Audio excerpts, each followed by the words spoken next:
ஆண்டவரை இயேசு கிறிஸ்து இணையற்ற நாமத்தினாலே உங்கள் அனைவருக்கும் என் அன்பின் வாழ்த்துதலை நான் தெரிவித்துக் கொள்கிறேன். இன்றைக்கு நாம் சிந்திக்கும்படியாக எடுத்துக்கொண்ட வேத வசனம் அப்போஸ்தலனான யோவான் எழுதின 1ஆம் நிருபம்.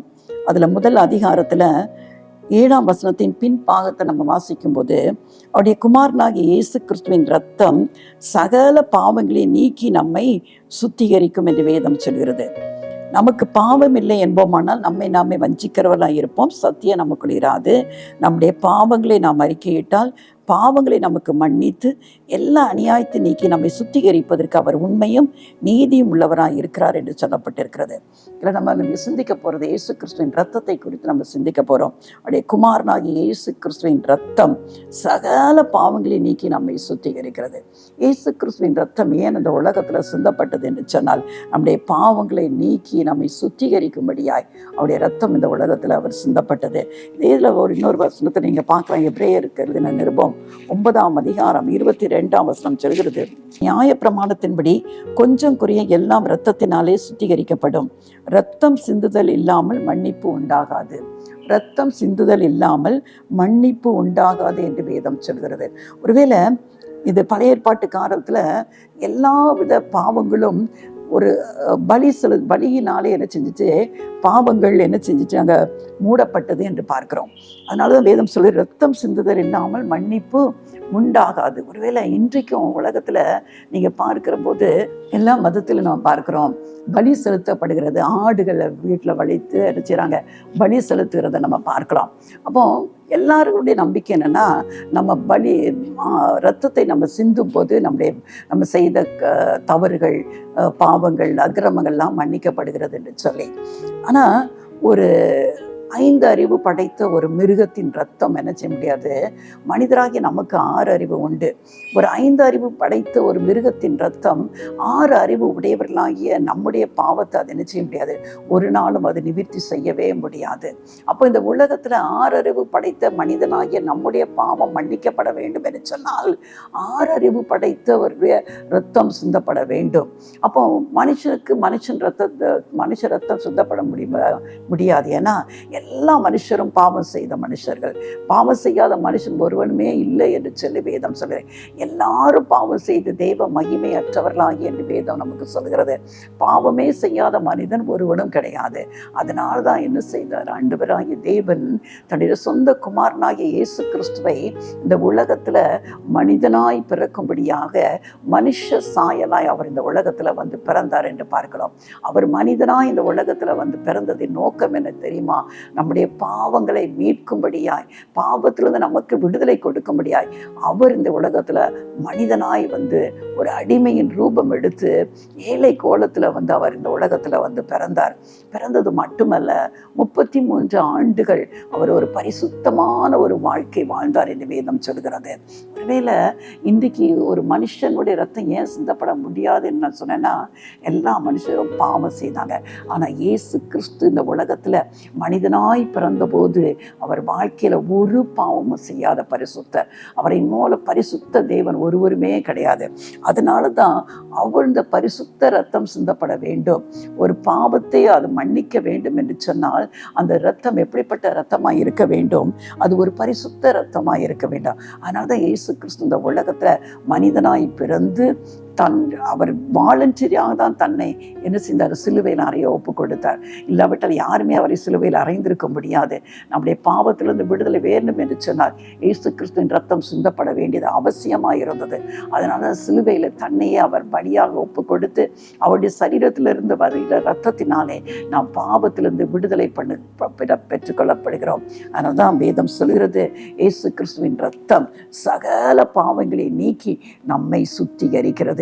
இன்றைக்கும் ஒருவேளை இதை கேட்டுக்கொண்டிருக்கிறவங்க யாராக இருந்தாலும், ஐயோ இந்த பாவத்தை விடணும்னு நினைக்கிறேன், இந்த குடி பழக்கத்திலேருந்து என்னால் விடுபட முடியலை, இந்த போதை பழக்கத்திலேருந்து என்னால் விடுபட முடியலை, அதில் தவறான சிந்தையிலிருந்து என்னால் விடுதலை பண்ண முடியலை, சில தவறான உறவுகளிலிருந்து என்னால் விடுதலை பண்ண முடியலை, ஒருவேளை இதை விட்டுவிடணும்னு நான் நினைக்கிறேன் ஆனால் என்னால் முடியலை என்று சொல்லி தவித்து கொண்டிருக்கிறீர்களோ, ஒருவேளை இதில் விடுதலை பெற வேண்டும் என்று சொல்லி உங்களே நீங்களே வருத்தி கொண்டு சில காரியங்களை நீங்கள் செய்து கொண்டிருக்கிறீர்கள் செய்கிறீர்களோ, எது செய்தாலும் நீங்கள் இதிலிருந்து விடுதலை பெறவே முடியாது. ஒரே ஒரு காரியம்தான் பண்ணீங்க. ஆண்டவராகிய இயேசு கிறிஸ்துவை நீங்கள் நம்ப வேண்டும். அவர் எனக்காக இந்த பூமியில் வந்தார். தேவனுடைய குமாரனா இந்த உலகத்தில் வந்தார். எனக்காக அவர் சிலுவையில் தன்னுடைய இரத்தத்தை சிலுவையில் சிந்தின இரத்தத்தின் மூலம் எனக்கு பாவத்திலிருந்து அவர் விடுதலை கொடுத்தார். அவர் மரித்து 3ஆம் நாள் உயிரோடு எழுந்து இன்றைக்கு எனக்காக தேவனுடைய சமூகத்தில் எனக்காக விண்ணப்பம் பண்ணி கொண்டிருக்கிறார் என்று சொல்லி அவரை நீங்கள் இரட்சகராக ஏற்றுக்கொள்ள வேண்டும். அவரை நீங்கள் இரட்சகராக, நான் பாவி என்பதை ஒத்துக்கொள்ள வேண்டும்.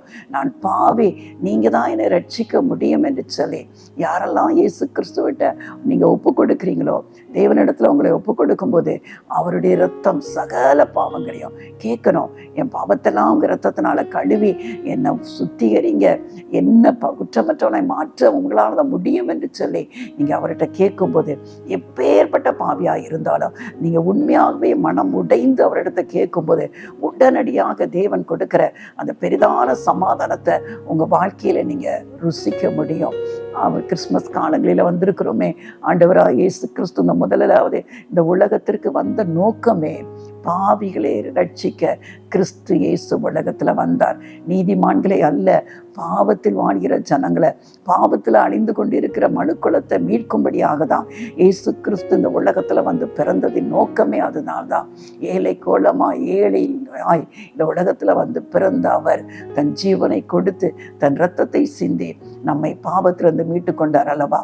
அந்த பாவத்திலிருந்து விடுதலை பெறும்போது கோடி பணம் இருந்தாலும் கொடுக்காத அந்த சந்தோஷமும் சமாதானமும் ஒரு மனிதனோ ஒரு மனுஷியோ பாவத்திலிருந்து விடுதலை பெறும்போது அந்த சந்தோஷத்தை நம்ம பெற்றுக்கொள்கிறோம் அனுபவம்.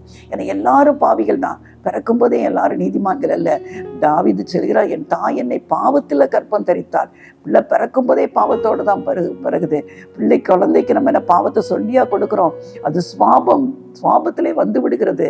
ஆனால் அந்த பாவத்திலிருந்து விடுதலை கொடுக்கிறவர் இயேசு கிறிஸ்து ஒருவர் மட்டுமே தவிர வேற எந்த விதத்திலும் நாம் பாவத்திலிருந்து விடுதலையை பெற்றுக்கொள்ளவே முடியாது. இயேசு கிறிஸ்துவின் ரத்தம் வேற என்ன காரியத்தை நமக்கு செய்கிறது என்று சொன்னால், அதே எபிரேயர் புஸ்தகம் 9ஆம் அதிகாரம் 12ஆம் வசனத்தை நீங்க பார்த்தீங்கன்னா, வெள்ளாட்டுக்கடா இளங்காலை இவைகளுடைய இரத்தத்தினாலே அல்ல. நான் சொன்னது போல ஒருவேளை ஒரு வெள்ளாட்டு கடா அல்லது காளையை கொண்டு போய் நம்ம பலி செலுத்தி அதிலிருந்து வருகிற இரத்தத்தினால நமக்கு என்ன கிடைக்காது? பாவ மன்னிப்பு உண்டாகாது.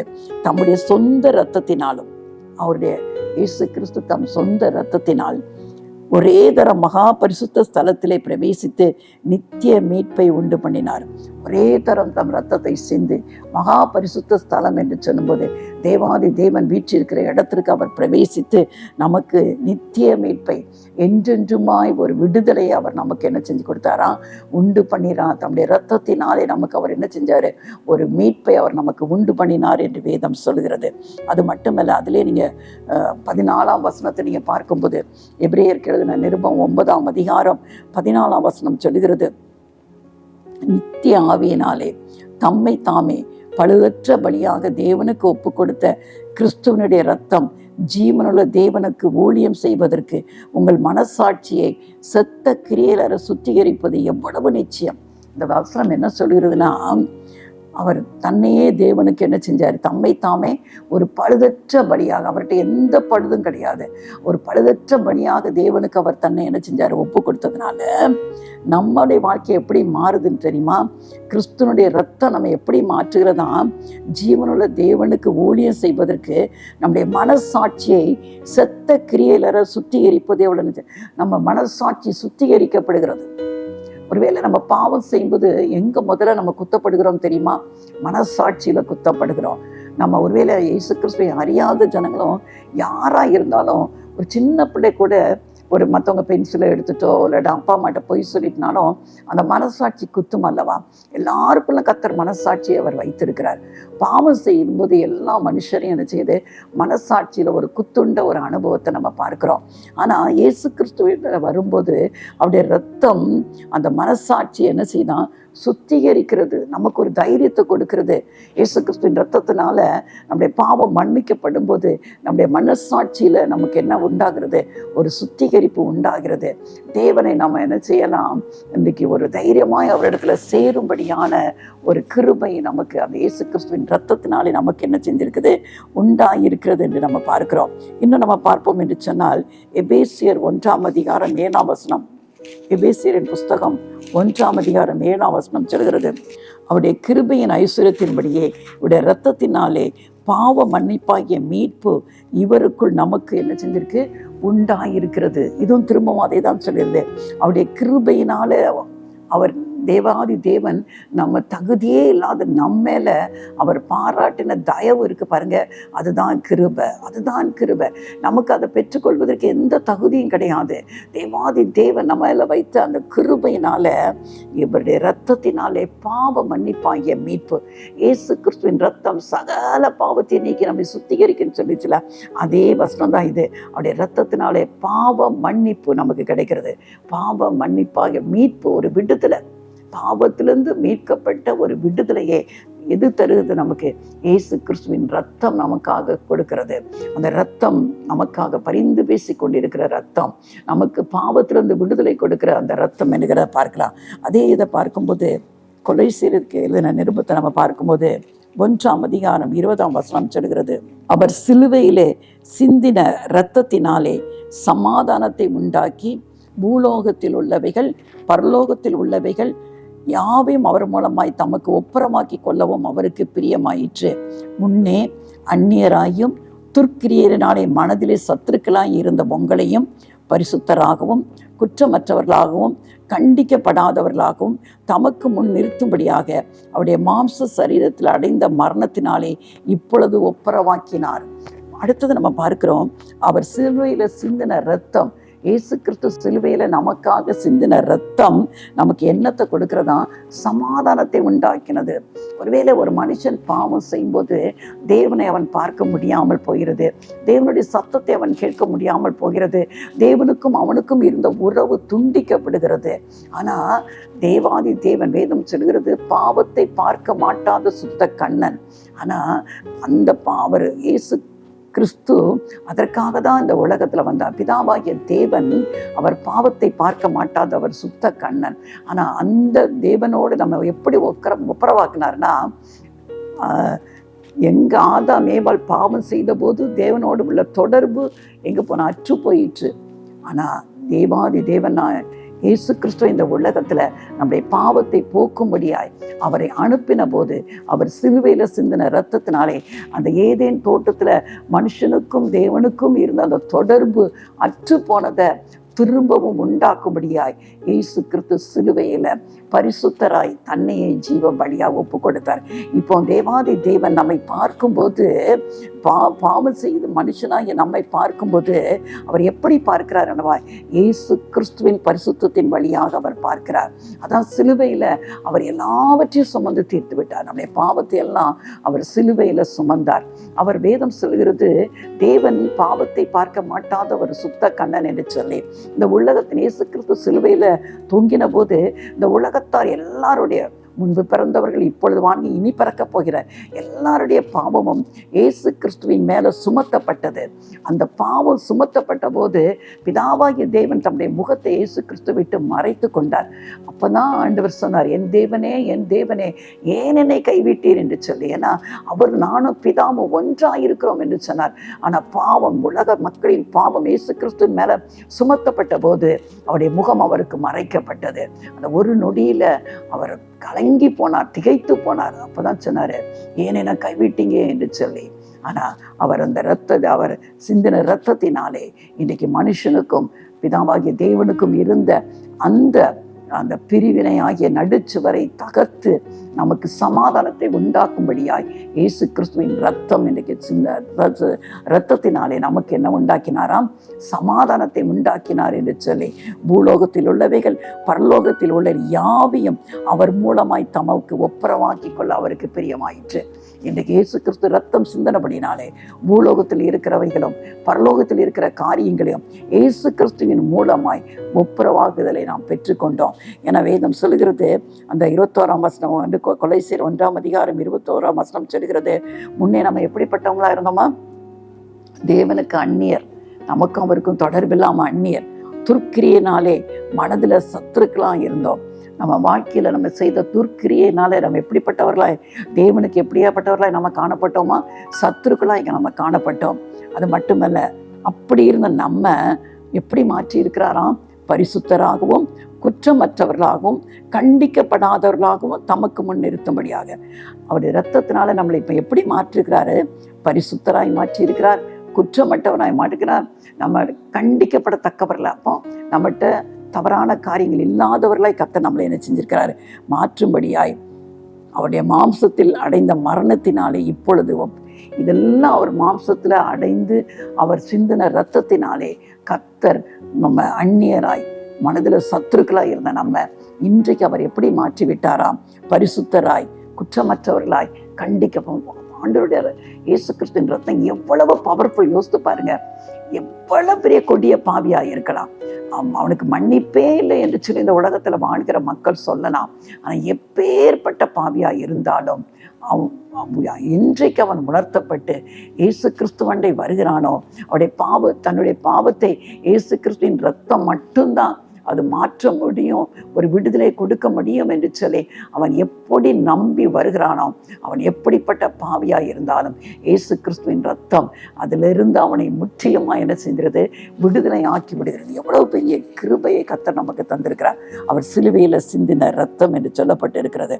அது மட்டுமல்ல, 1 பேதுரு 2:24 நம்ம பார்க்கும்போது, 1 பேதுரு 2ஆம் அதிகாரம் 24ஆம் வசனம் சொல்லுகிறது, நாம் பாவங்களுக்கு செத்து நீதிக்கு பிழைத்திருக்கும்படி அவர் தாமே தமது சரீரத்திலே நம்முடைய பாவங்களை சிலுவையின் மேல் சுமந்தார், அவருடைய தழும்புகளால் குணமானீர்கள். அது மட்டுமல்ல, அவர் சிலுவையில் எதை சுமந்தாராம்? நம்முடைய பாவங்களை. எதுக்காக சுமந்தார் தெரியுமா? பாவத்திற்கு நம்ம செத்து போக வேண்டும், நீதிக்கு நம்ம என்ன செய்யணும்? பிழைக்கணும். யாரெல்லாம் இயேசு கிறிஸ்துவை ஏற்றுக்கொள்கிறார்களோ அவர்களுக்கு என்ன வாழ்க்கை? பாவத்திற்கு செத்த வாழ்க்கை. அதற்கு பிறகு அவர்கள் வாழ்கிற வாழ்க்கை என்ன தெரியுமா? நீதிக்கு பிழைத்திருக்கும்படிக்கு அவர் தாமே, அதனால தான் அவருடைய சரீரத்தில் நம்முடைய பாவங்களை சிலுவையில் மேலே சுமந்தார். அவருடைய தழும்புகளால் குணமானீர்கள். அவருடைய இயேசு கிறிஸ்துவின் காயங்களிலிருந்து வழிகிற அந்த இரத்தம், அந்த இரத்தத்தினாலே உண்டான அந்த தழும்புகளினால நம்ம வியாதி நோய்களிலிருந்தோ பலவீனங்களிலிருந்து நம்ம என்ன செய்கிறோம்? சுகத்தை பெற்றுக்கொண்டோம் என்று வேதம் சொல்லுகிறது. அப்போ ஆண்டவராய் இயேசு கிறிஸ்துவின் ரத்தம் நமக்காக எத்தனை காரியங்களை தேவ சமூகத்தில் நமக்காக அது செய்து விட்டது அல்லவா? ஒரு மனுஷனுடைய வாழ்க்கையில் பாவம் இல்லாவிட்டால் அவனுடைய வாழ்க்கை அவ்வளோ ஒரு இனிமையான ஒரு வாழ்க்கை அது மாறிவிடும் அல்லவா?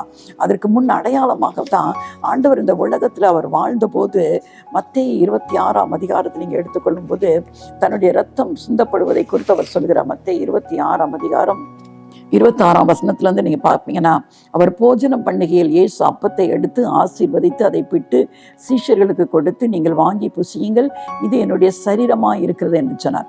அப்பத்தை என்ன செய்கிறாரு? பிட்டு கொடுத்துட்டு அதுக்கு முன் அடையாளமாக சொல்கிறார். எதுக்கு இது பிற்கப்படுகிறது? ஏன்னா அவர் கொஞ்ச நேரத்தில் அவர் சிலுவையில் அறையப்பட போகிறார். அதற்கு அவர் சொல்லி சொல்கிறார், என் சரீரம் என்ன செய்ய போது பிற்கப்பட போகிறதுன்னு சொல்லி அப்பத்தை என்ன செய்கிறாரு? பிட்டு கொடுத்துட்டு சொல்கிறாரு, இது என்னுடைய சரீரம் என்று சொல்கிறார். அப்புறம் சொல்கிறார், நீங்கள் பாத்திரத்தையும் எடுத்து ஸ்தோத்திரம் பண்ணி அவர்களுக்கு கொடுத்து நீங்கள் எல்லாரும் இதிலே பானம் பண்ணுங்கள். ஒரு பாத்திரத்தை எடுத்து அதை என்ன செய்கிறாரு? அதில் திராட்சை ரசத்தை எடுத்து இல்லை எல்லாரும் பானம் பண்ணுங்கள், இதிலே நீங்கள் பானம் பண்ணணும், இது பாவம் மன்னிப்பு உண்டாகும்படி அநேகருக்காக சிந்தப்படுகிற புது உடன்படிக்கைக்குரிய என்னுடைய இரத்தமாக இருக்கிறது. இது எல்லாருக்கும் பாவ மன்னிப்பு உண்டாகும்படி புது உடன்படிக்கையாய் ஏன்னா பழைய உடன்படிக்கை என்று பழைய ஏற்பாட்டு காலத்தில் நீங்கள் பார்ப்பீங்கன்னு சொன்னால், இஸ்ரவேல் ஜனங்கள் ஒவ்வொரு முறை பாவம் செய்யும் போதும் அதற்காக என்ன செய்வாங்க? பலி செலுத்துவாங்க. புறா குஞ்சு அல்லது ஆட்டை கொண்டு வந்து என்ன செய்வாங்க? தாங்க செய்கிற பாவத்திற்காக என்ன செய்வாங்க? தேவனுடைய ஆலயத்தில் பலி செலுத்துவாங்க. ஆனால் ஒருத்தர் பலி செலுத்திட்டு அந்த பாவம் நிரந்தரமாக அங்கே நீக்கப்படாது. ஏன்னா திரும்ப அவங்க பாவம் செய்த பிறகு திரும்பவும் கொண்டாந்து என்ன செய்வாங்க? பலி செலுத்துவாங்க. அதனால நிரந்தரமாக எங்கள் பாவம் என்ன செய்யலை? மீட்பை கொடுக்கல. அங்கே மூடதான் பட்டது. அவனுடைய பாவங்கள் மூடப்பட்டது. என்னுடைய அக்கிரமத்தை கர்த்தர் எண்ணாதிருக்கிறாரோ அவன் பாக்கியவான் என்று சொல்லப்பட்டிருக்கிறது. அப்போ திரும்ப பாவம் செய்யும் போது பாவி என்கிற உணர்வு அவங்களுக்குள்ள இருந்து கொண்டே இருந்தது. ஏன்னா அங்கே எது பலி செலுத்தப்பட்டதுன்னு சொன்னால், ஆடு, வெள்ளாட்டு கடா, ஆடு, அந்த புறா, இந்த இதுகள் தான் அங்கே என்ன செஞ்சிச்சு, பலியாக செலுத்தப்பட்டது. அது பரிபூர்ணப்படுத்தப்படவில்லை. ஒருவருடைய பாவத்தை அது என்ன செய்யல, அடுத்த செலுத்திட்டு வந்து கொஞ்ச நேரத்தில் இன்னொரு பாவம் செஞ்சுட்டாங்கன்னா திரும்பியும் அவருடைய மனசாட்சி தான் பாவம் செய்தோம் என்று சொல்லி என்ன உணர்த்தப்பட்டு கொண்டே இருந்தார்கள். ஆனால் இயேசு கிறிஸ்துவின் ரத்தம், அதான் ஆண்டவர் சொல்றார், இது புது உடன்படிக்கை. இங்கே யாருடைய ரத்தம் சிந்தப்பட்டது? இயேசு கிறிஸ்துவின் ரத்தம். அதுக்கு அவர் சிந்துவதற்கு முன்பாக சொல்றாரு, இதை வாங்கி புசியுங்கள், இந்த ரத்தம் அது ரத்தத்திற்கு அடையாளம் என்று சொல்லி அந்த திராட்சை ரசத்தை அவர் கொடுக்கிறார். கொடுத்து விட்டு என்ன சொல்றார், இது அநேகருக்கு பாவ மன்னிப்பு உண்டாகும்படியாக அநேகருக்காக சிந்தப்படுகிற புது உடன்படிக்கைக்குரிய என்னுடைய ரத்தம், எல்லாருக்காக ஒரு பாவ மன்னிப்புக்கு உண்டாகும்படியாக இது சிந்தப்படுகிற என்னுடைய ரத்தம் என்று சொல்லி அவர் அடையாளமாக அவர் சிலுவைக்கு போவதற்கு முன்பாக நம்முடைய சிஷ்யர்களோடு இந்த போஜன பண்ணுகையில் அதை அவர்களுக்கு விவரித்து காண்பித்தார் என்று பாரு. அவர் சொல்றாரு, இது முதல் இந்த ரசத்தை நவமானதாய் உங்களோட கூட என் பிதாவின் ராஜ்யத்தில் நான் பானம் பண்ணும் நாள் வரைக்கும் இதை பானம் பண்ணுவதில்லை என்று உங்களுக்கு சொல்கிறேன் என்று சொன்னார். அப்போ இயேசு கிறிஸ்துவின் ரத்தம் நமக்காக என்ன செஞ்சது, சிந்தப்பட்டது. அதுதான் கொரிந்தியரில் கூட பவுல் திரும்பவுமாக அதை பவுல் அப்போஸ்தலருக்கு ஆண்டவர் அதை காண்பித்த போது அவர் அதை குறித்து எழுதுகிறார். 1 கொரிந்தியர் 11ஆம் அதிகாரத்தில் பாருங்க, பிரத்யட்சமாய் ஆண்டவர், ஒருவேளை பவுல் அப்போஸ்தலன் ஆண்டவர் இந்த காரியத்தை சீஷர்களோடு அவர் பானம் இந்த ராஜபோதனத்தை பண்ணும்போது பவுல் அப்பம் கிடையாது. பவுல் அப்போஸ்தலன் அதற்கு பிறகுதான் ஆண்டவருடைய மரணத்துக்கு பின்பாக தான் ஆண்டவரால் அவர் சந்திக்கப்படுகிறார். ஆனால் அவருக்கு ஆண்டவர் அதை அப்படியே விலைக்கு காண்பித்திருக்கார் தரிசனத்தின் மூலம்.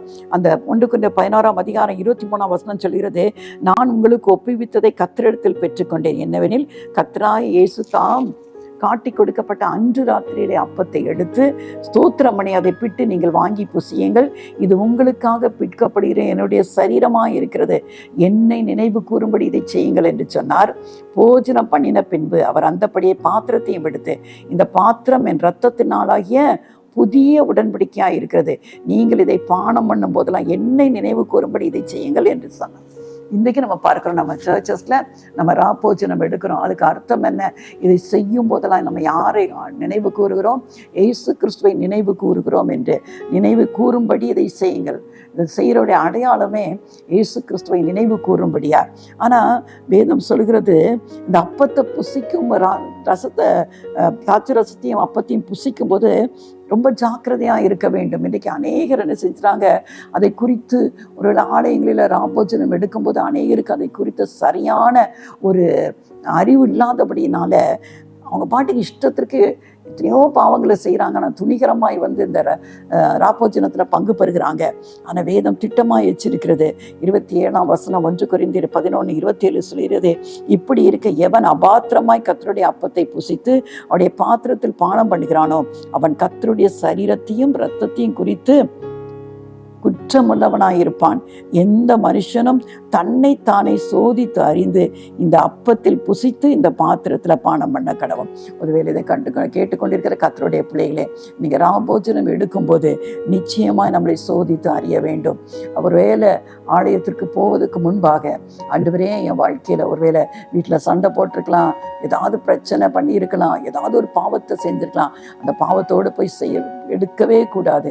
தன்னைத்தான் சோதித்து அறியணும். முதலாவது ஒரு ஜெபம் பண்ணிட்டு, ஆண்டவரே என்கிட்ட நான் ஏதாவது தப்பு செய்திருக்கிறேன்னா என்னை உங்கள் ரத்தத்தினால கழுவி என்னை பரிசுத்தப்படுத்துங்கள் என்று சொல்லிவிட்டு தான் இந்த ராப்போஜனத்தை நம்ம என்ன செய்யணும், ஆலயங்களில் நம்ம புசிக்க வேண்டும்.